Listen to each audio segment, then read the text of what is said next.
ఇవాళ సాధకులకి, సామాన్య ప్రజలకి అందరికీ ఉపయోగపడే ఒక తంత్రక్రియని చెబుతున్నాను, సావధానంగా వినండి. ఈ తంత్రం శత్రు స్తంభనం కోసం మాత్రమే. ఒక్క చుక్క రక్తంతో శత్రువును నిలవరించే విధానాన్ని ఇక్కడ తాంత్రిక పరంగా చెబుతున్నాను. సావధానంగా విని చేసుకోండి, సుఖించండి. స్తంభన అంటే ఒకరి కదలిక, ఆలోచన, శక్తి లేదా సంకల్పాన్ని తాత్కాలికంగా నిలిపివేయడం అర్థం. విషయాన్ని తెలుసుకోండి. తాంత్రిక శాస్త్రంలో ఇది రక్షణకి లేదా శత్రువును నిలవరించుటకు కోసం మాత్రమే ఉపయోగించబడుతుందనే విషయాన్ని గ్రహించండి. ఈ తంత్రం యొక్క ప్రత్యేకత, ఈ క్రియ ప్రధానమైన సాధనాంశం ఒక చుక్క రక్తం. రక్తం అనేది జీవశక్తికి ప్రతీక.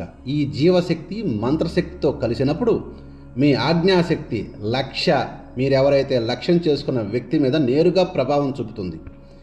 దీన్ని భయపడడానికి లేదా హాని కలిగించడానికి వాడకూడదనే విషయాన్ని గ్రహించండి. ఇలా వాడితే షండస్థితి ఏర్పడుతుంది. మీ ఆత్మరక్షణ కోసం మాత్రమే ఈ క్రియని వాడుకోండి.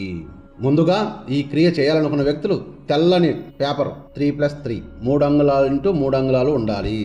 ఎర్రని సిరాతో ఉన్న పెన్నైనా పర్వాలేదు, కుంకుమైనా పర్వాలేదు, సూది లేదా చిన్న పిన్ను, కావాల్సిన పదార్థాలు, ధూపదీపాలు.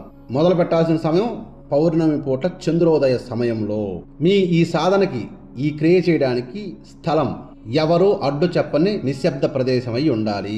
తూర్పు దిక్కుగా చూస్తూ కూర్చోవాలంటే తూర్పుకు అభిముఖంగా కూర్చోండి. రాత్రి 10 గంటల నుండి 12 గంటల మధ్య ఈ క్రియ చెయ్యాలి.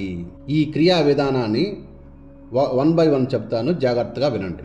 తెల్లని పేపర్పై ఎరుపు రంగుతో స్తంభన యంత్రం చిత్రీకరించండి. మీరు గీయండి. మధ్యలో చతురస్రం ఉండాలి. దాని చుట్టూ వృత్తాకారం ఉండాలి. ఆ చతురస్రం 4 మూలల ఇక్కడ మేము చెప్పే బీజాక్షరాలు లిఖించుకోండి. హ్రీం, క్లీం, స్త్రీం, బ్లూం. ఇలా ఆ యంత్రాన్ని రెడీ చేసుకున్న తర్వాత సూదితో, ఇప్పుడు మనం షుగర్ టెస్ట్ చేస్తారు కదా, అలాగే సూది చేత మధ్య వేలు గోరు దగ్గర చిన్న ఘాటు చేసి ఒక్క చుక్క రక్తం యంత్రం మధ్యలో, చతురస్రాకారం మధ్యలో అద్దండి.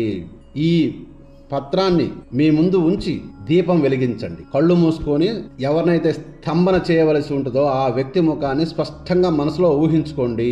ఇక్కడ చెప్పబోయే మంత్రాన్ని మీ పని అయ్యేంత వరకు 110 సార్లు, చేసిన ప్రతిసారి 110 సార్లు జపించండి. ఈ మంత్రం అత్యంత శక్తివంతమైనది. శత్రు స్తంభనంతో పాటు శత్రు ఉచ్చాటనం కూడా చేస్తున్న విషయాన్ని గ్రహించండి సాధకులారా. మంత్రం చెబుతున్నాను, వినండి. ఓం హ్రీం క్షౌం హ్రౌం ఫట్ మమ శత్రుం స్థంభయ స్థంభయ మమ శత్రుం మమ ఆజ్ఞా పాలయ పాలయ ఫట్ స్వాహ అనే ఈ మంత్రాన్ని 110 సార్లు జపించాలనే విషయాన్ని మర్చిపోవద్దు. జపం పూర్తయ్యాక ఆ పత్రాన్ని, ఆ పేపర్ని మడిచి మీ వద్దే పర్సులో దాచిపెట్టుకోండి. సమస్య తొలగిన తర్వాత ఆ పత్రాన్ని గంగలో లేదా ప్రవహించే నీటిలో వదిలేయండి. గుర్తుపెట్టుకోండి సాధకులారా, ఇక్కడ ఖచ్చితంగా పాటించవలసిన జాగ్రత్తలు కొన్ని ఉంటాయి. ఇది ఆత్మరక్షణ కోసం మాత్రమే చెయ్యాలి. ఈ క్రియ కారణం లేకుండా చేస్తే అదే శక్తి మీపై తిరిగి ప్రభావం చూపుతుందని గుర్తుంచుకో.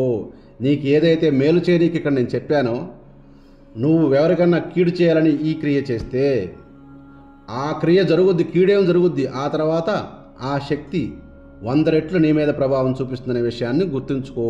సాధనా సమయంలో, ఈ క్రియ చేసే సమయంలో ఎవ్వరితో మాట్లాడకూడదనే విషయాన్ని ఖచ్చితంగా పాటించండి. ఇది ఒక్క రోజులో పూర్తి చేసుకునే క్రియ.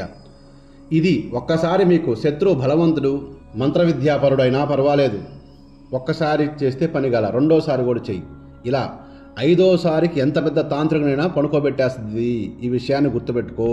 ఈ విషయాన్ని గుర్తుపెట్టుకొని సాధన చేయి నాయన. ఇవి శత్రు భయం లేకుండా సుఖంగా జీవించండి. ఇది ధర్మం కోసం మాత్రమే వాడండి. అధర్మంగా ఈ క్రియని ఎవడు వాడినా అతని పతనం మొదట్లో నుంచే స్టార్ట్ అవుతుంది. గుర్తుపెట్టుకోండి.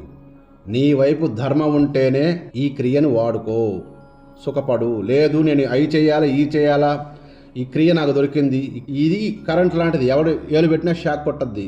కానీ ఆ తర్వాత నీకు వచ్చే కర్మ, ఇట్లా దుర్వినియోగం చేసిన దానివల్ల వచ్చే కర్మ పవర్ స్టేషన్ లాంటి, కొడితే కాకిలాగా గలగలగా కొట్టుకొని పోతాం ఎవరైనా సరే అధర్మంగా వాడుకుంటే. కనుక తస్మాత్ జాగ్రత్త. ధర్మబద్ధంగా ఉన్న వాళ్ళు మాత్రమే దీన్ని వాడుకొని సుఖపడండి. అధర్మబద్ధులు ఇంకా ఏరేరే ఆలోచనతో ఈ క్రియను వాడినా పని జరుగుద్ది. ఆ తర్వాత ఈ అధర్మంగా వాడిన వ్యక్తి బతుకు అధోగతి అనే విషయాన్ని గ్రహించండి సాధకులారా. సర్వే జనా సుఖినో భవంతు.